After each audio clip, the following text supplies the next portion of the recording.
Salut mes petits chats, j'espère que vous allez bien. Je vous retrouve pour un update lecture dans lequel je vous présenterai 2 romans et 2 mangas. Je commencerai par le tome 2 de Génération K de Marine Carteron qui m'a été envoyé par les éditions du Rouergue. Je continuerai ensuite par le premier tome de Wild Love de Hiraku Miura publié chez Soleil. Je vous parlerai ensuite du tome 2 de LDK d'Ayu Watanabe publié chez Pika. Et enfin je terminerai avec le premier tome de L'Alchimiste, les secrets de l'immortel Nicolas Flamel de Michael Scott publié chez PKJ. Je commence donc avec le second tome de la trilogie Génération K de Marine Carteron. Je ne sais pas si vous vous souvenez, mais j'avais énormément aimé le premier tome, j'avais noté 5 étoiles sur 6 sur mon blog. Malheureusement j'ai moins accroché à celui-ci, mais je pense que le souci vient de moi, je pense que j'étais pas dans le bon mood pour cette lecture. Ce tome est également très dynamique, les personnages sont vraiment bien construits, l'intrigue est haletante et très intéressante, très originale. Mais j'ai eu du mal à rentrer dedans, j'ai mis une dizaine de jours pour le lire alors que j'aurais pu le lire en 3-4 jours, mais comme quoi il est quand même très bien, j'ai lu les 110 dernières pages d'un coup. Voilà, il me plaît quand même, mais j'ai eu du mal à m'y mettre et du mal à avancer. Encore une fois, on alterne entre les différents personnages, donc Mina, George et Cassandre. On en apprend un petit peu plus sur le maître, un personnage mystérieux qui fait son apparition, quelques petits chapitres, quelques petites pages lui sont consacrées dans le tome 1, on entend ses pensées. Là c'est un petit peu pareil, mais il va prendre plus d'importance. J'ai beaucoup aimé en apprendre plus sur ce personnage, sur lui et sur l'intrigue. Clairement dans ce tome on avance bien, on avance vite et j'ai l'impression, on en apprend beaucoup plus sur les personnages également, mais paradoxalement on les suit moins que dans le tome 1. En fait c'est un petit peu compliqué à expliquer, mais on est vraiment dans ce tome là axé sur l'intrigue. Un petit peu comme si l'auteur n'avait pas inventé ses personnages et ensuite créé l'intrigue pour les faire vivre, mais bien que son idée de départ, son idée principale c'était vraiment l'intrigue et qu'elle a inventé les personnages pour nourrir cette intrigue. C'est pour ça que j'ai un petit peu cette impression que même si on suit les personnages, on est un petit peu moins axé sur eux et que c'est vraiment l'histoire avec un grand H, l'intrigue, le maître, vraiment la base même du scénario qui est mise en valeur dans ce tome-ci. Pour moi on est beaucoup plus concentré là-dessus, sur le scénario en fait, sur la trame du récit, que sur les personnages, leur développement, leur psychologie, comme ça a pu être le cas dans le premier tome qui lui pose un petit peu le décor. En tout cas le tout est vraiment très addictif, on a vraiment envie d'en savoir plus et j'ai hâte de lire le tome 3 pour avoir le fin mot de cette histoire. C'est vraiment très original, inédit, de près ou de loin je n'ai jamais rien lu ou vu de tel. Et le tome 1 a d'ailleurs remporté le prix du meilleur roman jeunesse 2016 décerné par la rédaction du magazine Lire.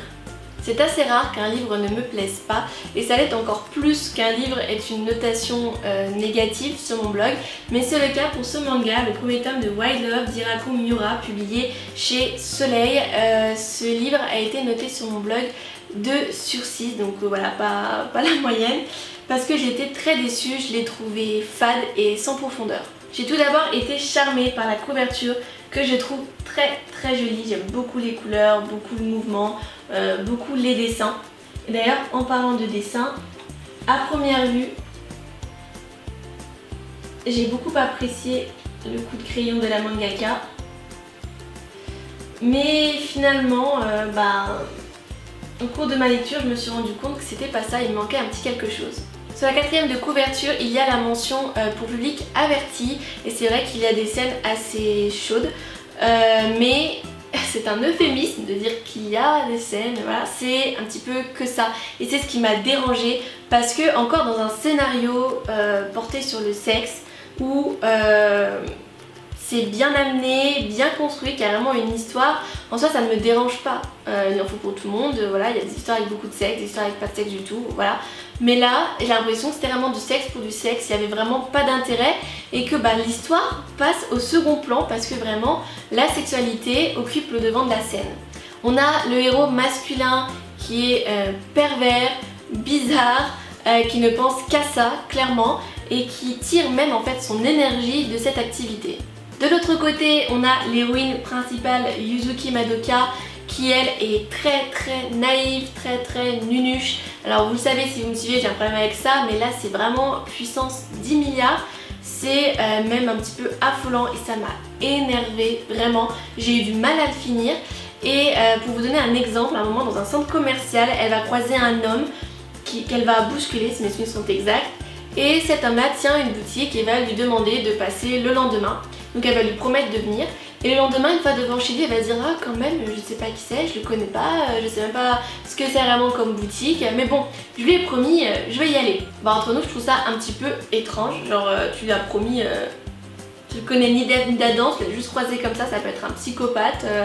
Mais non, tu lui as promis, donc t'es une bonne fille, tu tiens tes promesses, tu vas y aller. Enfin, là je me suis dit bon d'accord, on a vraiment touché le fond. De plus, j'ai parfois été perdue dans le sens de lecture, je ne savais pas dans quel ordre lire les répliques, ce qui ne m'a forcément pas aidé à rentrer dans l'histoire. Mais voilà, je trouve qu'il ne se dégage pas grand chose. Et avec ce contexte de sexe omniprésent, il y a certaines répliques qui prennent un sens très bizarre et je ne pense pas qu'on puisse me dire que j'ai l'esprit mal placé puisque dans un livre comme ça, je pense que c'est fait exprès, mais ça m'a laissé un petit peu perplexe. D'ailleurs, quand l'héroïne se demande comment elle peut être là pour son petit ami, généralement ses idées ne sont pas au-dessus de la ceinture. Donc voilà, pour moi c'est vraiment dommage parce qu'en plus ce mystérieux jeune homme a un secret. Je pense qu'il y avait quand même des choses à faire, voilà, des choses à développer, des choses à creuser et je trouve ça dommage parce que le sexe est beaucoup trop présent et il n'y a aucune sensualité, c'est peut-être même ça le pire, ça ne me fait rien.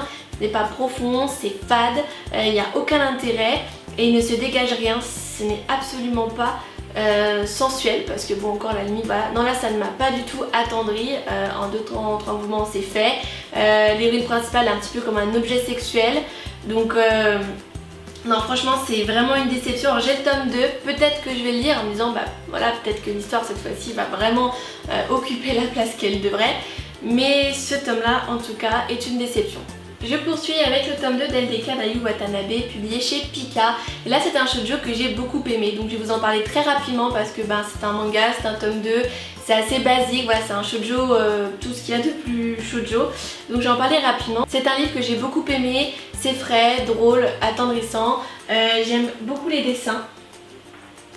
Mais c'est vrai que un nouveau garçon fait son apparition et j'aurais aimé qu'il arrive un petit peu plus tard et j'aurais aimé que la relation entre Shusei et Aoi se développe un petit peu plus, qu'on reste un petit peu plus centré, un peu plus longtemps centré sur ces personnages avant d'en amener de nouveaux. Mais voilà, les situations sont cocasses, sont rigolotes, c'est vraiment frais, drôle et je comprends pourquoi ce manga marche parce que c'est une petite lecture qui fait du bien. Je termine cette vidéo avec un roman, le premier tome L'Alchimiste, les secrets de l'immortel Nicolas Flamel de Michael Scott, publié chez PKJ. C'est une saga dont j'ai beaucoup entendu parler et j'ai trouvé le premier tome en occasion, donc je me suis dit que c'était l'occasion. D'ailleurs j'ai également trouvé le tome 2 en occasion il y a quelques temps. J'ai pris le poche pour une fois car ils ont respecté la charte graphique du grand format, ce qui est quand même assez rare, donc voilà je me suis dit pourquoi pas. Et j'ai adoré. Ce n'est pas un coup de cœur mais franchement c'est vraiment pas passé loin. C'est hyper addictif, ça se passe vite, les personnages sont super cool, l'intrigue est folle et il y a plein de références mythologiques, Bastet, l'Atlantide, mais également des références à notre monde comme la bataille de la Somme et ça j'ai vraiment bien aimé.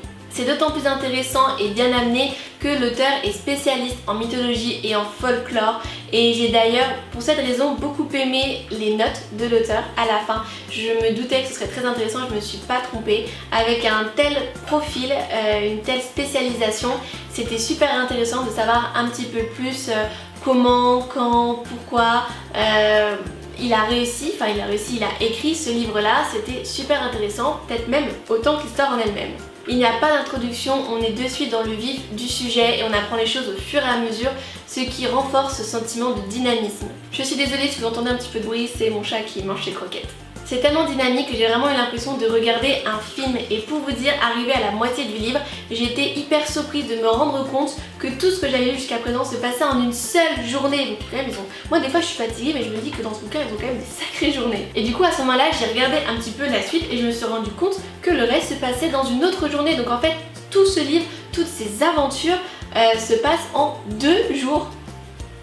Moi en un week-end je fais pas tout ça hein. Très agréable en main, ce roman est vraiment hyper bien, les personnages sont très bien construits, il y a beaucoup d'aventures, c'est original, c'est dynamique, c'est addictif, ça se dévore. C'est vraiment une excellente découverte et j'ai hâte de lire la suite. D'ailleurs, pour vous rappeler un petit peu le résumé, je m'avais déjà parlé en book haul, c'est une histoire de manuscrit ancien qui a disparu et on va suivre deux adolescents, Josh et Sophie, qui sont les seuls capables de sauver l'humanité. Donc il y a toute une dimension d'alchimie, de magie, de nécromancie, c'est vraiment super bien. Cette bête lecture est maintenant terminée, j'espère qu'il vous aura plu. Je vous mets comme d'habitude en description les liens vers mes chroniques si vous souhaitez avoir plus d'informations sur les résumés ou sur mon avis.